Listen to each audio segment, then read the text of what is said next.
네, 오늘 말씀의 제목은 용서의 한도라는 제목입니다. 우리 실물교훈 제19장에 있는 내용이고요.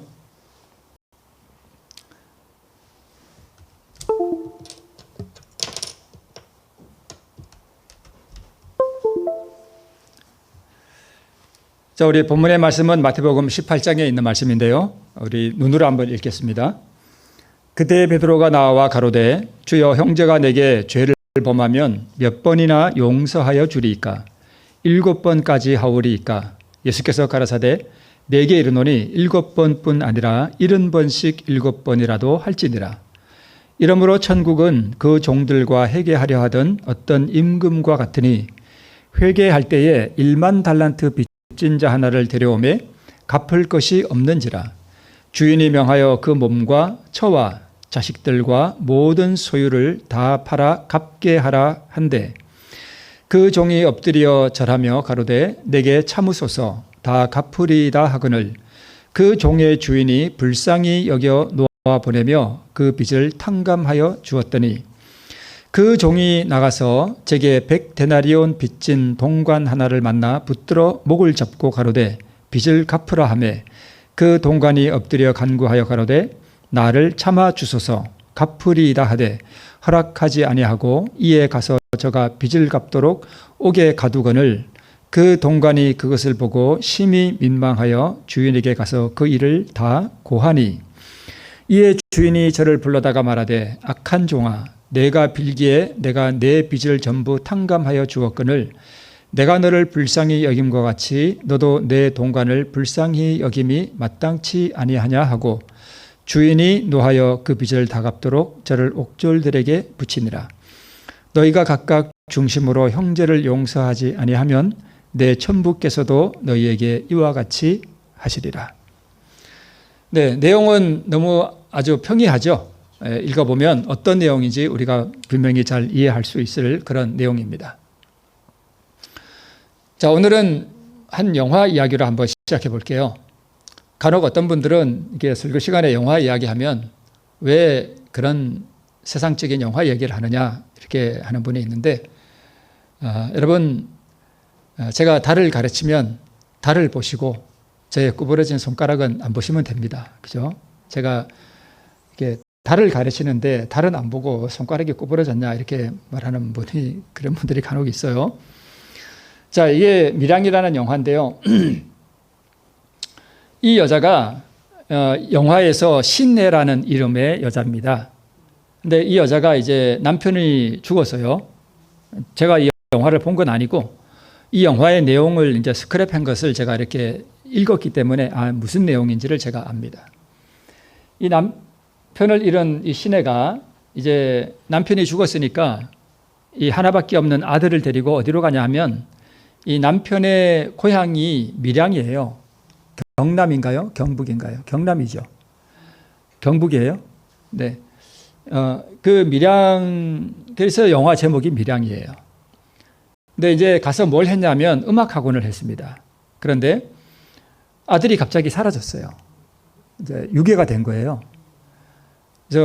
근데 이제 이 유괴범이 잡히고 보니까 자기 아들도 죽었어요. 유괴범이 죽인 거예요. 그래서 마음이 너무 괴롭고 힘드니까 이 신혜라는 여자가 교회를 다니기 시작했습니다. 그래서 이제 이 신앙을 통해서 마음의 위로를 얻고자 그렇게 이제 신앙생활을 했는데 신앙생활을 하다 보니까 뭘 들었겠습니까? 바로 오늘 본문의 그런 내용을 들었겠죠. 형제를 뭐 해주라?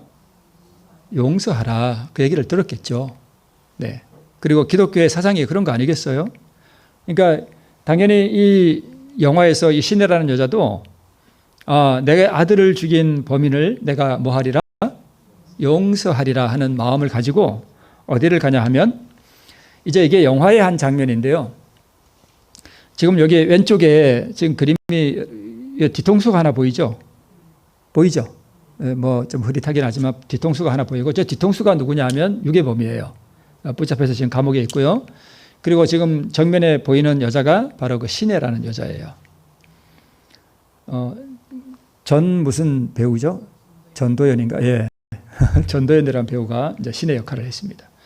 그 뒤에는 꽤 유명한 배우인데 아마 이 여자를 좀 이렇게 도와주는 그런 남자가 이제 같이 이렇게 왔습니다. 이게 지금 이게 면회를 온 이유는 이 여자가 네가 내 아들을 죽였지만 내가 너를 뭐 하리라? 용서해 주리라 하는 그 말을 해주러 온 거예요.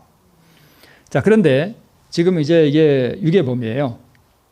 2007년에 이제 발표된 영화인 것 같습니다. 근데 이 아들을 죽인 이 유괴범이 그 애기 엄마한테 뭐라고 얘기하냐면 이렇게 얘기합니다. 여기 나온 대로 하나님이 이 죄 많은 놈한테 손을 내밀어 주시고 그 앞에 엎드려서 지은 죄를 회개하도록 해주셨다. 그리고 그 하나님께서 나의 죄를 다 뭐 해주셨다? 용서해 주셨습니다. 이렇게 이야기를 합니다. 근데 여러분 가만히 생각해 보면 이게 지금 그 엄마한테서 할 얘기예요? 못할 얘기예요? 못할 얘기죠. 얘기를 어떻게 그 앞에서 얘기를 해요? 설사 그렇다 하더라도 자기가 죽인 그 아들의 엄마 앞에서 할 이야기는 아니죠. 네.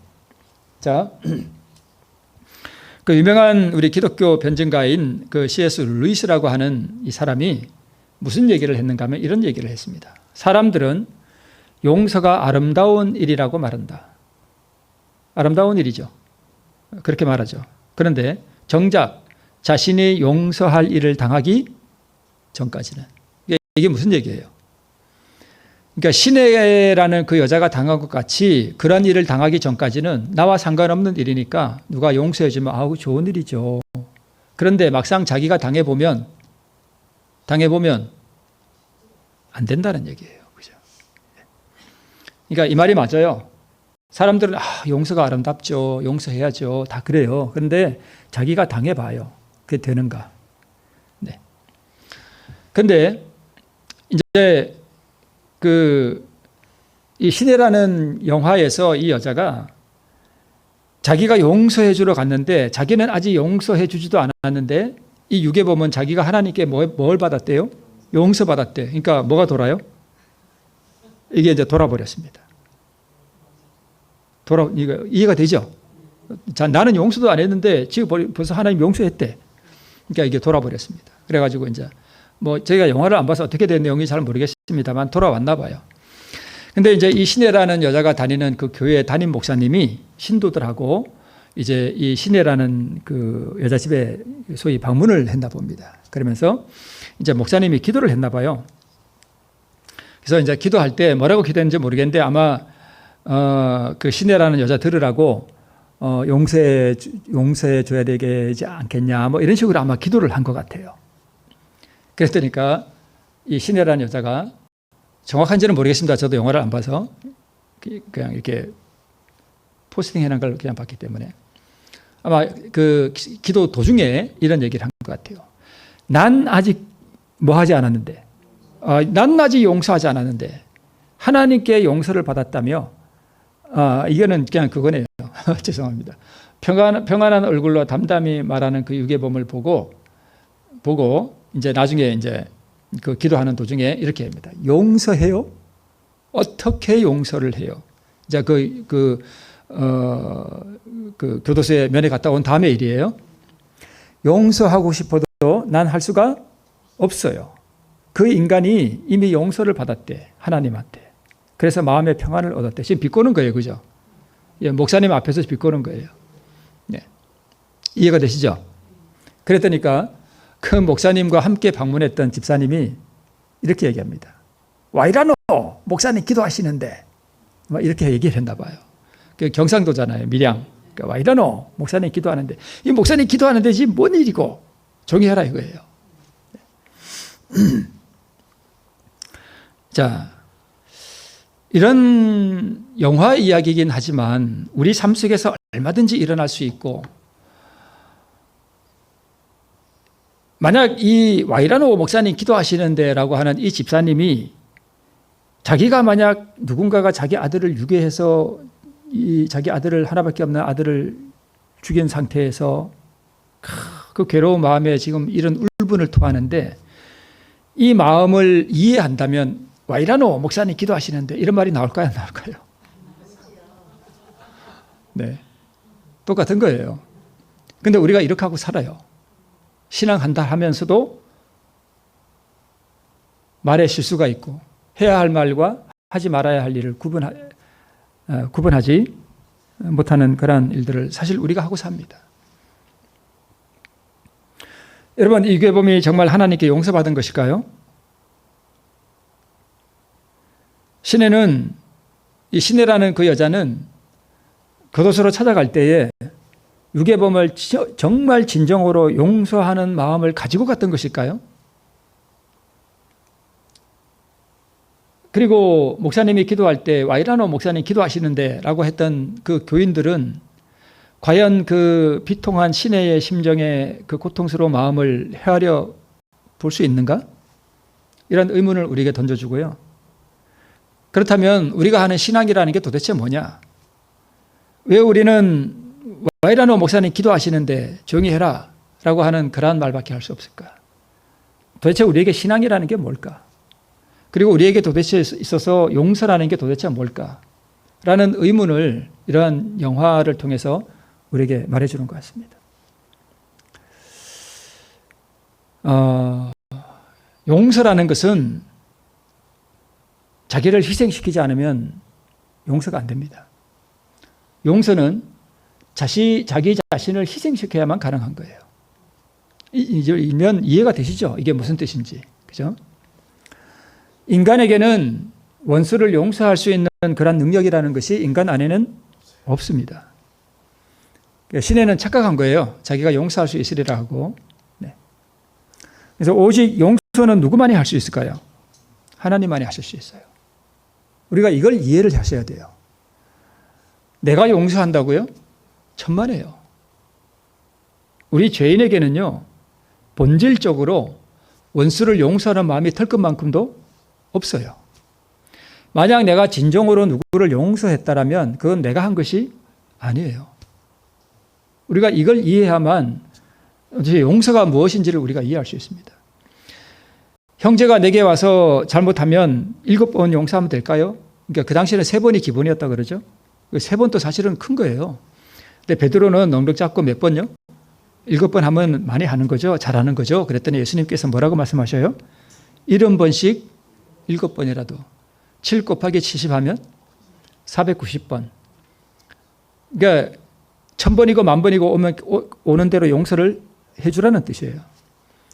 근데 예수님께서 이런 걸 모르실까요? 우리 마음 가운데 용서의 능력이 없다는 사실을. 그래서 내가 누군가를 용서하기 위해서는 그 사람을 용서하는 마음이 내 안에서 나오는 게 아니라 밖에서 내 안으로 들어와야 되는 거예요. 네. 그래서 먼저 우리는 죄인에게는 내게 잘못한 사람을 용서해 줄 수 있는 능력이 전혀 없다는 사실을 우리가 이것부터 인정을 해야 됩니다. 그러니까 이걸 조금 바꿔서 말하면 우리 죄인에게는 율법을 지킬 수 있는 능력이 전혀 없다는 것을 인정해야 돼요. 남을 용서한다는 것은 남을 사랑하는 거거든요. 그죠? 인간에게는, 죄인에게는 이런 능력이 전혀 없어요. 그러나 인간은 뭐 할 수 있는가 하면 용서하기로 뭐 할 수는 있어요? 선택할 수는 있습니다. 내가 저 사람을 용서하기로 선택할 때 하나님께서 뭘 주실까요? 용서하는 마음을 주셔요. 내가 이 선택을 안 하면 못 주셔요. 이것을 우리가 이해를 해야 됩니다. 그런데 사실 우리에게는 내 원수를 용서하기로 선택하는 것 자체도 완전한 뭘 의미하냐면 자기 희생을 의미하는 거예요. 네. 이 선택이, 즉 남을 용서하기로 선택해주는 이 선택이 자기 굴복이에요. 이것도 투쟁과 고통이 따르고 자기를 희생시키는 것입니다. 이때에 하나님께서 용서의 마음을 무엇로 주시는가 하면 선물로 주십니다. 내가 용서하는 것이 아니라 용서하는 그 능력의 마음을 우리에게 주시는데 이 마음이 누구의 마음이에요? 그리스도의 마음이에요. 네. 그래서 우리 교회 주보에 보면은 항상 그거 있죠. 너희 안에 이 마음을 품으라 곧 그리스도 예수의 마음이니 이 예수의 마음이 바로 용서하는 마음이에요. 이 마음을 받아서 우리에게 용서의 능력이 우리에게 올 때 이것이 우리에게 올 때 우리가 새 마음을 받는 것입니다. 자, 70번씩 7번이라도 용서하라 라는 것은 용서하기로 선택하라는 뜻이에요. 자, 영화에서 시내는 자신이 용서하려고 했습니다. 그죠? 내가 가서 용서해 주겠다라고 생각했는데 이 시내라는 여자는 물론 영화이긴 하지만 그가 교회는 다녔지만 영화에 의하면 이 시내라는 여자는 뭘 몰랐는가 하면 자기 자신에게는 그 원수를 용서할 수 있는 능력이 전혀 없다는 사실을 모르고 갔던 거예요.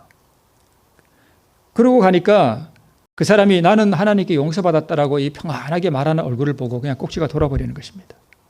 그것은 불가능한 일이었습니다. 용서는 누구만이 할 수 있다고요? 오직 신만이 하시는 일이에요. 그래서 자기 안에는 용서할 수 있는 이 사랑이 없다는 사실을 이 영화에서 시내라는 여자는 몰랐습니다. 네. 자, 하나님이 나의 죄를 다 용서해 주셨다라고 그 자기가 죽인 그 아이 엄마 앞에서 저 평안한 얼굴로 말하는 저 평안한 얼굴 속에 숨어 있는 이거는 제가 쓴 거예요. 저게 천사의 얼굴이에요, 마귀 얼굴이에요. 저는 저게 마귀 얼굴이라고 합니다. 근데 어쩌면 이 유괴범이 이런 말을 함으로써 그 시내라고 하는 그 여자에게 무엇을 가르쳐 줬는가 하면 당신이 나를 용서한다고 그건 불가능한 일이에요 라는 것을 깨우쳐 줬습니다. 물론 이제 뭐 영화가 어떻게 결말이 지어지는지는 모르겠습니다만은 만약 이 시내라는 여자가 그 사실을 알고 하나님 앞에 진짜 납작 엎드린다면 혹시 가능할지도 모르겠습니다. 만약 저 유괴범이 내가 정말 잘못했습니다. 물론 하나님께 용서를 받았다 할지라도 그 애기 엄마한테 내가 죽을 죄를 졌습니다. 정말 참회하는 눈물로 그 앞에 엎드려서 용서를 빌었더라면 시내가 용서해 줄 수도 있었어요. 그죠? 네, 그랬을 수도 있습니다. 자, 유괴범은 제가 볼 때는 유괴범은 하나님께 용서받은 것이 아닙니다. 정말 하나님께 용서받은 사람은 저렇게 할 수가 없어요. 저것은 그리스도의 마음이 아닙니다. 저것은 마귀가 때로는 우리에게 무엇까지도 이렇게 주는가 하면 이게 자아폭이 비슷한 것도 하게 해줘요. 마귀가. 참 교묘합니다. 그래가지고 자기가 그러니까 예를 들어서 자기 남편이나 아내나 이렇게 잘못할 때 이렇게 용서해 주는 것처럼 이렇게 살짝 그런 착각을 불러일으키게 하는 그런 것까지도 마귀가 한다니까요. 그래서 자기가 뭔가 되는 것처럼 착각하게 만들기 위해서 마귀가 그런 것도 줍니다. 마귀도 우리에게 평안을 주나요? 마귀도 우리에게 평안을 줘요. 그리고 능력도 주고요. 마귀가 아주 비슷하게 그런 거 잘합니다.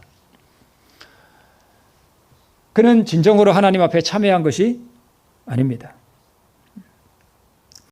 만약 그가 정말 참으로 자복하고 회개했더라면 아이 엄마에게 진정으로 용서를 빌었을 것입니다. 그래서 여러분, 남을 용서한다, 하나님께 우리가 용서받는다라고 하는 것은 하나님께만 용서받는 것이 아니라 잘못을 한 사람에게도 진정으로 용서를 빌어야 하는 거예요. 그리고 그 사람이 나에게 피해를 봤다면 그 피해를 다 뭐 해줘야 돼요? 배상해 줘야 됩니다. 그래서 예수님께서 말씀하시기를 여기 와서 기도하는데 형제에게 잘못한 일이 생각나거든 기도하지 말고 누구에게 먼저 가라 그랬어요? 그 사람에게 먼저 가라 그랬어요. 가서 용서를 빌고 그리고 그 사람에게 배상할 걸 다 배상해 주고 그 사람이 진짜 자기를 용서해 주도록.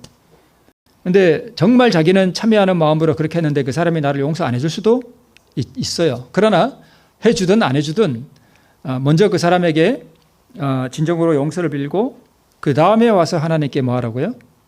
용서를 빌라. 이렇게 예수님께서 말씀하셨습니다. 네. 내가 남에게 잘못하고 나서 하나님께만 와서 회개하면 되지. 이것은 하나님께서 그런 회개를 안 받아주십니다.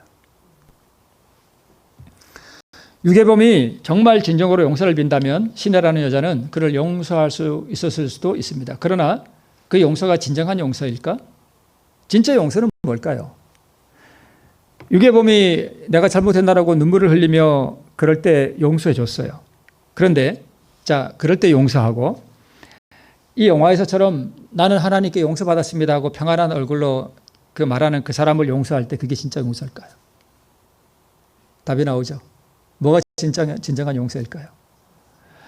이 유괴범이 나한테 진짜 잘못했다고 용서를 빌 때 용서를 해주는 건 진정한 용서가 아닐 수도 있어요.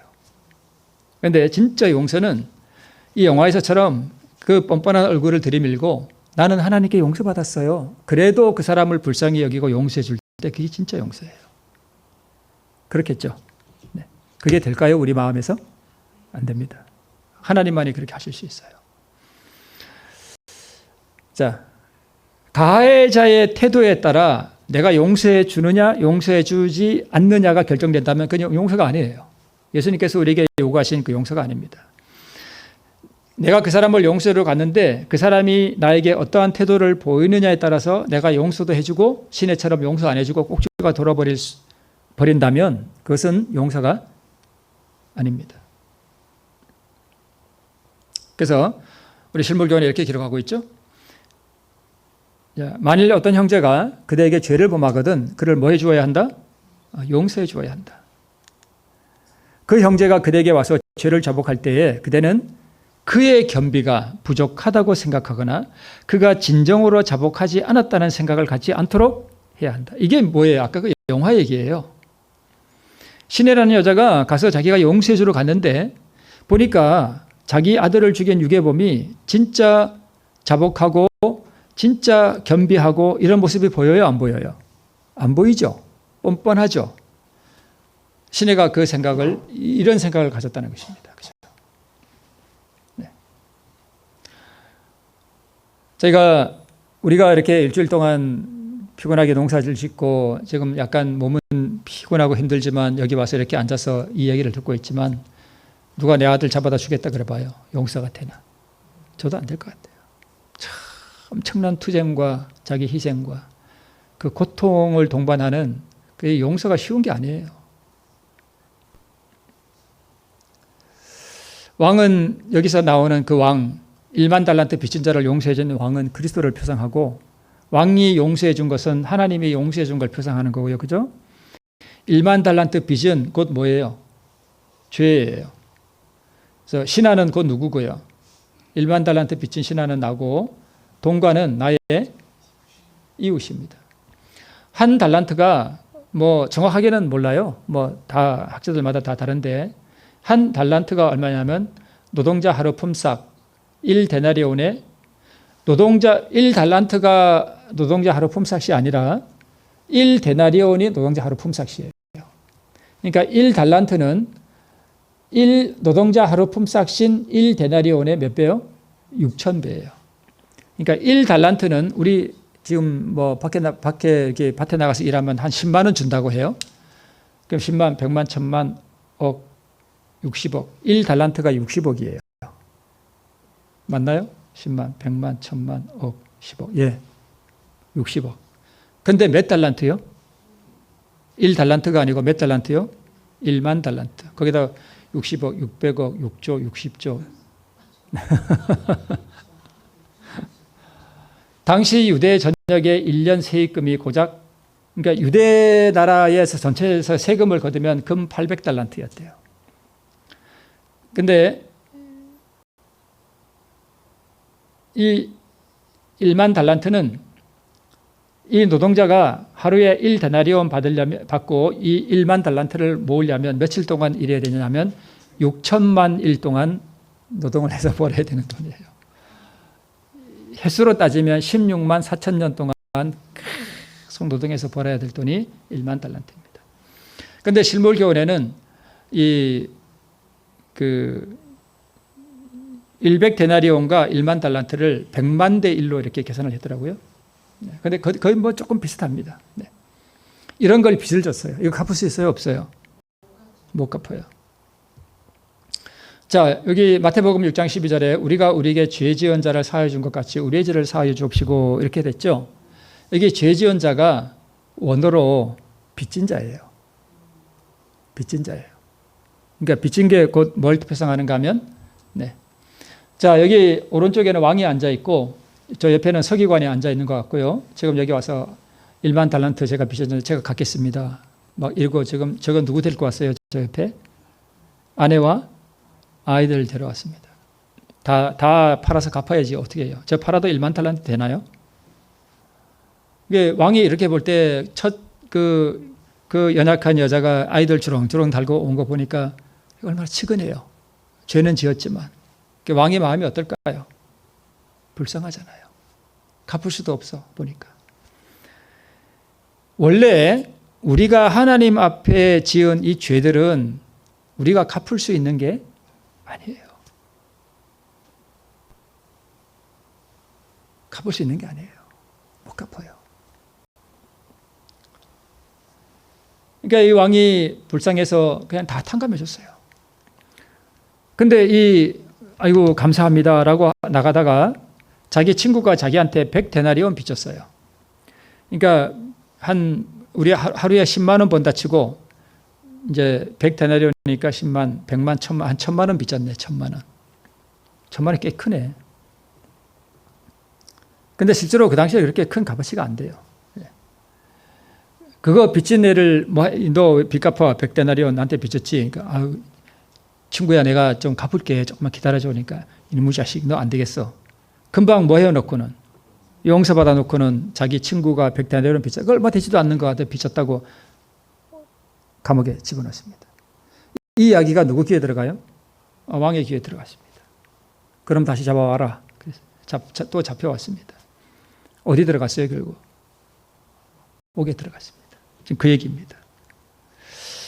아마 재정 담당자일 수도 있고요. 그를 척인히 여기는 왕의 은혜, 그를 용서하는 왕의 너그러움이 지금 이 비유 가운데서 나타나고 있는데 이 1만 달란트 빚진 자는 몰랐어요. 뭘 몰랐는가 하면 이 1만 달란트 빚진 자가 자기에게 조금 빚진 자를 옥에 가둔 이유는 여러분 이게 어떻게 그럴 수가 있나. 1만 달란트 용서받았으면 그 100데나리온 용서는 그게 어렵나? 왜 그런 짓을 하지? 우리가 그렇게 생각하기 쉽죠? 근데 여러분 그 영화의 신을 생각해 보세요. 그게 결코 쉬운 게 아니에요. 그게 우리 모습이라니까요. 내 모습이고. 자기에게 조금 빚진 자를 옥에 가둔 이유는 실물교훈에 이렇게 요약하고 있습니다. 말씀 기록된 거 제가 이렇게 요약했습니다. 1만 달란트 빚진 자는 자기의 빚이 얼마나 큰지를 깨닫지 못하고 있었습니다. 1만 달란트가 얼마나 큰지 몰랐어요. 그 다음에 그는 자기의 속절없는 처지를 이해하지 못했습니다. 그러니까 자기가 다 뭐 하겠습니다? 갚겠습니다. 이렇게 얘기를 한 것입니다. 이게 우리 모습이에요. 하나님 앞에 우리가 얼마나 큰 죄를 지었는지, 하나님 앞에 우리가 얼마나 큰 죄인인지 우리는 잘 모릅니다. 그리고 이 죄인의 속절없는 처지를 이해하지 못해요. 그래서 율법주의자들이 무서운 게 뭐냐면 우리의 속절없는 처지를 이해하지 못하고 왕이 우리에게 베풀어 주시는 용서의 그 은혜를 붙잡기보다는 예수님이 이 땅에서 계명을 지켜준 것처럼 우리도 지킬 수 있다 이런 주장을 하는 게 그게 얼마나 무모한 말인지 율법주의자들이 그래요. 세 번째 뭘 몰랐냐면 그는 자기 힘으로 그 빚을 갚으려고 생각했어요. 이게 율법주의예요. 그는 자신의 무능함을 깨닫지 못했습니다. 율법을 지킬 수 없는 우리의 상태.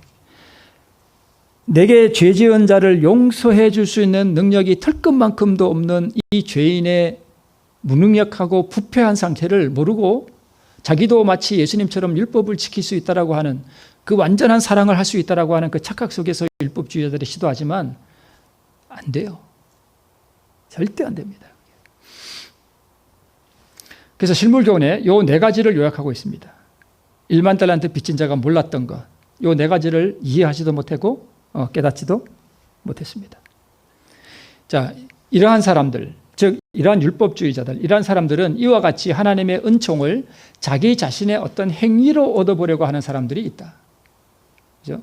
그들은 하나님의 은혜를 값없이 주시는 선물로 받지 않고 자신들의 의로움을 내세우려고 한다. 죄로 인해 그들의 마음을 찢고 겸비하게 하지 않을 뿐 아니라 다른 사람에 대해서도 각박하고 용서하는 마음이 없다. 율법주의자들은요, 혹시 경험해 보신 분이 있을지 몰라요. 아주 따지는 거 좋아하고 옳고 그르고 다른 사람이 잘못하는 것에 대해서 아주 냉정하고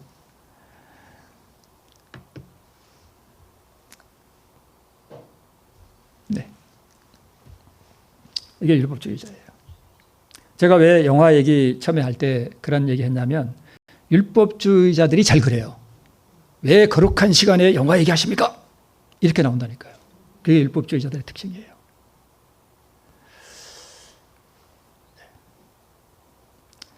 자기 자신이 하나님 앞에 어떤 죄인인지 모르는 사람들, 남의 허물과 죄악을 지적하고 발설하고 폭로하고 비난함. 이게 우리가 신앙을 한다라고 하지만 누구 어떻고 다니면서 남의 허물 이야기하고 이러는 사람들은 은혜가 뭔지를 모르는 사람들이에요. 자, 다른 사람에게 긍휼을 베풀지 않는 자는 자기 자신이 하나님의 용서하시는 은혜에 참여하지 못했다는 것을 드러낸다라고 우리 실물교훈에 기록하고 있습니다. 자신의 빚이 얼마나 큰지 모르는 사람, 자신이 받은 은혜가 얼마나 큰지 모르는 사람, 이게 1만 달란트 빚진 사람이에요. 이제 마지막으로, 자, 우리가 1만 달란트 빚진 사람의 그러한 면에서도 우리가 이 비유를 볼 수 있지만 사실 여기서 또 정확하게 또 정말 중요한 부분을 우리가 놓칠 수 있는데 그게 뭐냐 하면 1만 달란트 빚진 사람을 용서해 주시는 왕의 마음이에요. 측은히 여기는 마음, 긍휼히 여기는 마음, 도저히 갚을 수 없는 그 빚을 진 사람을 긍휼히 여기는 그의 마음, 아들을 죽인 죄인을 용서하시는 하나님의 그 긍휼하심, 우리에게는 무슨 죄가 있냐면 하나님의 아들을 죽인 죄가 우리에게 다 있습니다. 우리 영화에서 그 유괴범이 그 시내라는 여자의 아들을 죽였거든요. 우리에게 무슨 죄가 있냐면 우리는 하나님의 아들을 죽인 죄가 있습니다. 저는 안 죽였는데요. 이렇게 말씀하시는 분이 혹시 있을지 모르겠습니다. 그런데 예수님이 우리의 죄를 다 지고 그분이 죽으신 거예요. 우리가 범죄함으로 누구를 죽게 만들었어요? 하나님을 죽게 만들었어요. 그러니까 우리에게는 다 하나님을 죽인 죄가 있어요. 하나님의 아들 예수 그리스도를 죽인 죄가 있습니다. 그러니까 시내라는 그 여자가 그 고통스러운 과정을 통해서 만약에 용서했다면 그러한 과정을 통해서 그 유괴범을 용서한 것과 마찬가지로 우리 주님께서는 우리 아버지 하나님께서는 우리를 용서하실 때 우리를 위하여 자기 생명을 버리신 예수 그리스도를 보시고 우리를 용서해 주시는 아버지 하나님의 마음은 그래 내가 용서해 줄게 이런 마음이 아니에요. 사실은요. 이해되시죠? 저도 그 하나님의 마음을 몰라요. 모르지만 어렴풋이 조금 이렇게 짐작이 되는 것은 하나님의 마음이 너무너무 고통스러운 자기 희생을 통해서 우리를 용서해 주셨다는 거예요. 쉽게 용서가 물론 예수님의 마음은 하나님의 마음은 우리를 용서해 주는 긍휼로 넘치지만 아들을 죽임으로써만 우리를 용서해 주실 수 있다는 거예요. 이것을 우리가 이해할 때만 이 왕의 마음을 우리가 이해할 수 있습니다. 우리 다시 한번 우리를 용서하시는 우리 하나님의 그 긍휼함과 자비하심이 그 유괴범처럼 우리가 아들을 죽인 죄인의 입장에서 볼 때 이 하나님의 은혜가 얼마나 우리에게 큰가 하는 것을 우리가 경험할 수 있게 됩니다. 이 하나님의 은혜를 우리가 가슴속에 품고 이 예배당을 떠나는 우리 모두가 되시기를 바라면서 말씀을 마치겠습니다.